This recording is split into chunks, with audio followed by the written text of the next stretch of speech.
What I'm about to say is probably gonna get me kicked off YouTube. In today's video, we're gonna discuss my hot takes on decorating. Now hear me out, because more than anything, I wanna hear what you have to say down in the comments. I'm probably gonna give some opinions that some of you will totally agree with and some of you will not, but don't forget, number one thing I say here on my channel is you are always supposed to decorate with what you love. All right, let's hop into this. I'm gonna say it because everyone acts like it's out. Gray's not dead. I actually still really love gray, and you just might be doing gray wrong. There is a lot of still really beautiful grays out there. Look at the wall behind me. Number one thing that people ask me, what color are your walls?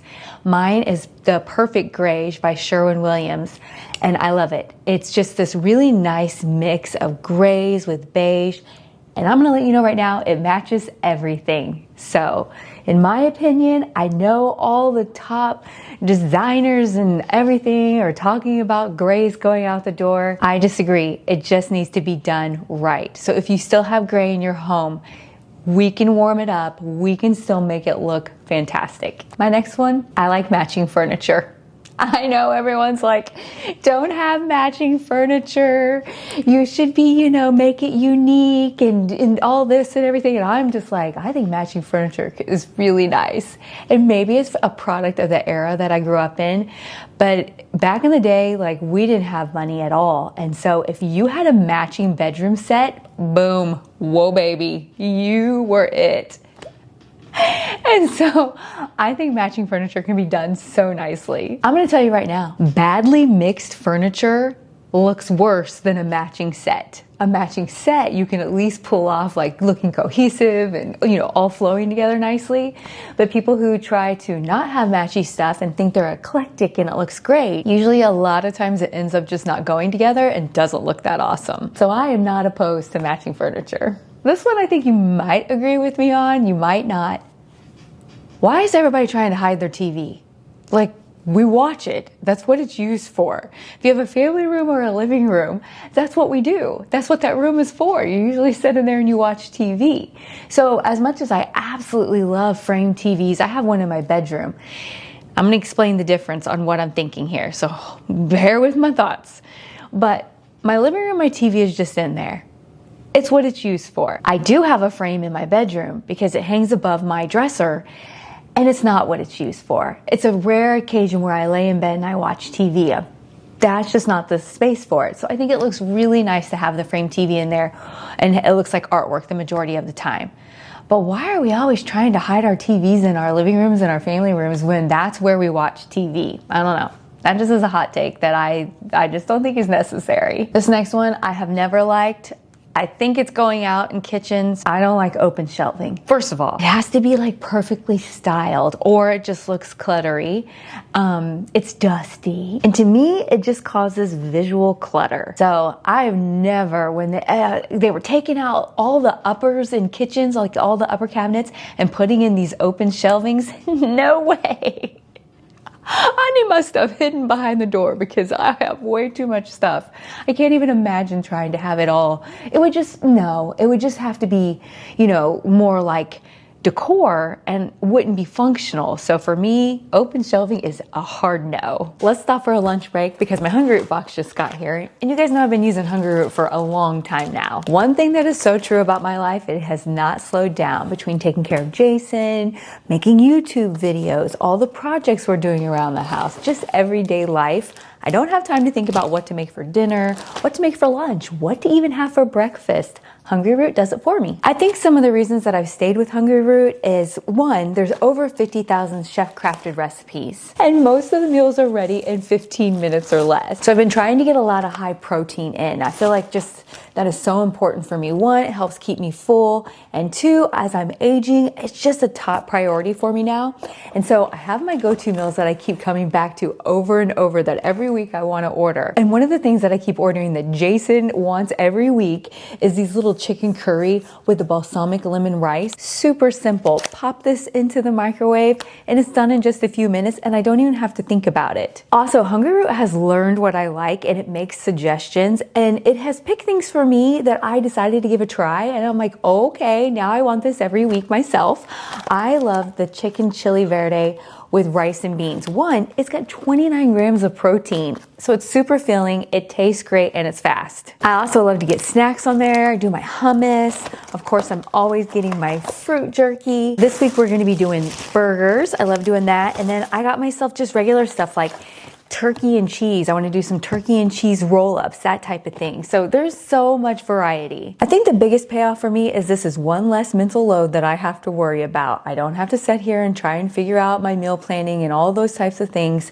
Hungry Root does all that for me. And Hungry Root has high quality standards. They screen out over 200 additives like high fructose corn syrup, artificial sweeteners, preservatives, all the things that I'm not wanting in my meals. I think you're gonna love Hungry Root as much as I do. Right now, for a limited time, you can get 40% off your first box, plus a free item in every box for life. I'm gonna leave a link down in the description box. You're gonna wanna go over to hungryroot.com and use my code Leslie. So remember, that's 40% off your first order and a free item for life in every box. So don't forget to use my code Leslie.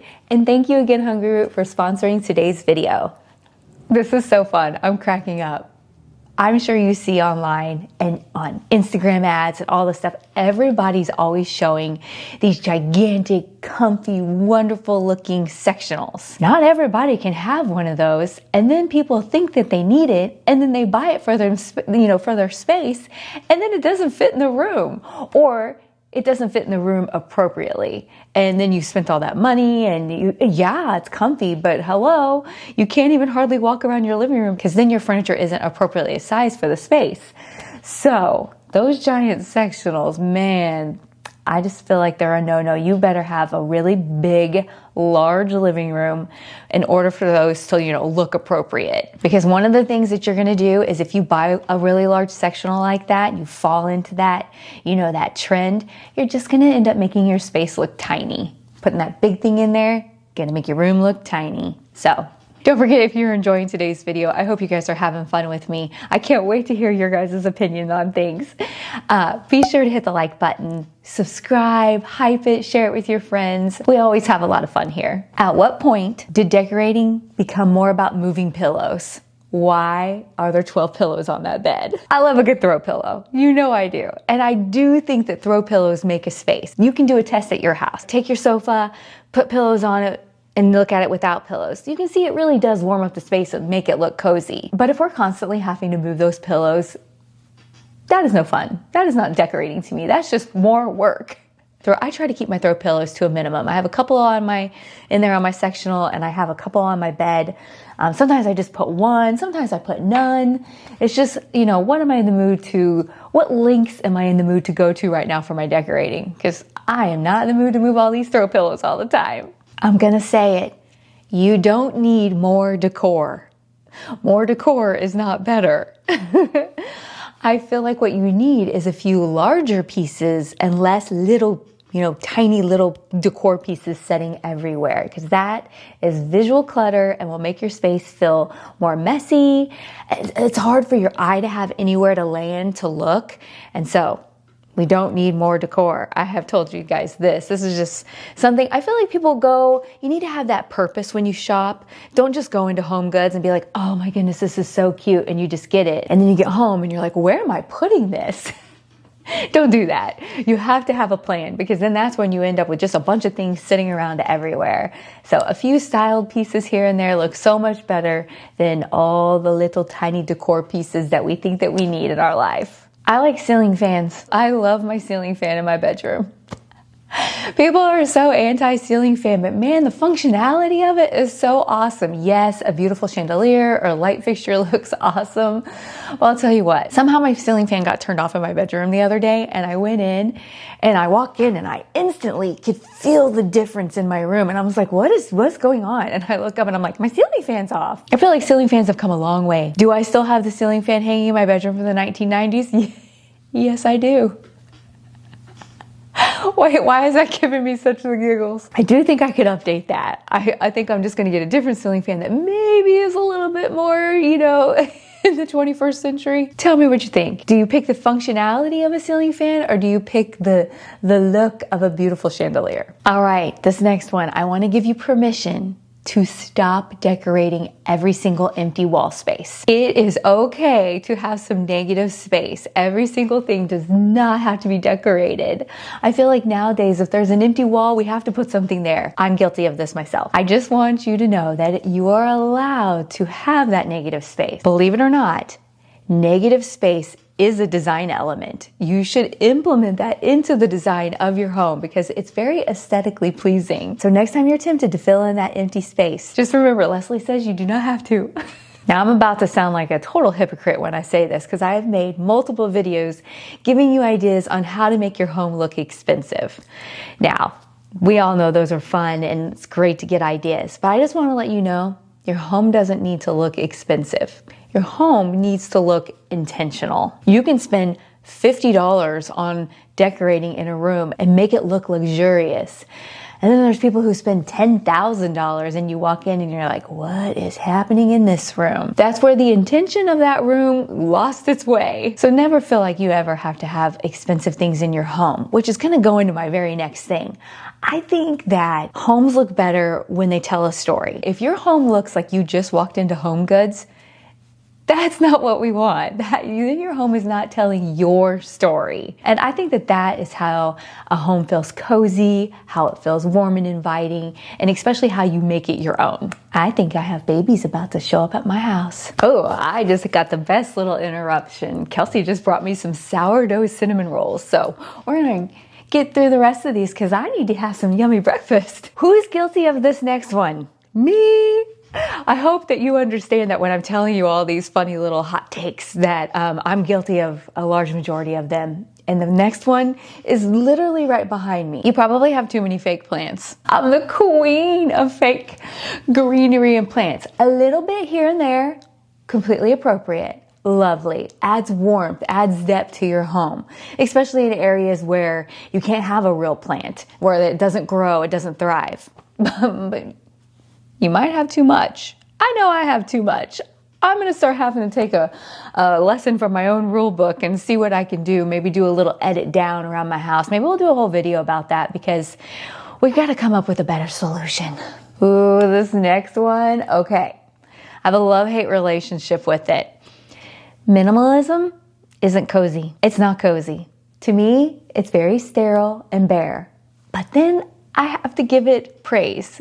So this is where these things kind of are, you know, a tricky balance. Minimalism really does help my eye relax and just less clutter, and it just feels so neat and clean. But then I do agree, it doesn't feel cozy, it doesn't feel warm, it doesn't feel inviting. So I think that's where for your own home, you got to find that, you know, that balance, that mix. Because if I have too much stuff trying to look all homey and cozy, it just ends up feeling overstimulating. But then if you hardly have anything, then it feels very cold. If anybody out there is a minimalist, I would really appreciate if you could leave in the comments for me ways that you could have a minimalist home but still feel cozy. Like, how do you make it more warm and inviting? Give us all some tips. That would be awesome. This next one I feel like became such a trend. I want you to know that every home doesn't need an accent wall. I feel like everybody feels like they have to have some type of accent wall in their home. And guess what? You don't. Are they cool? Yeah. And they can be done very nicely. But I just don't ever want people to feel like, oh, my home's not wonderful because I don't have an accent wall anywhere. Honestly, it's just so not necessary. You can decorate with lots of other things that can give you the illusion of an accent wall. The way you hang your artwork or your framed family photos can really be the star of the show for that wall without us going to a lot of trouble of building things, wallpapering, painting one wall a certain color. There are so many other options that you can do just with your decor instead of trying to have to do something physically that you refurbish and redo. But don't get me wrong, I love me a good accent wall. I'll never forget that accent wall that Jason built for me in my office. Oh, I go back and I watch videos of projects that we did several years ago and all the fun things that we did and that Jason was able to do. Oh, I'm always going to treasure those videos.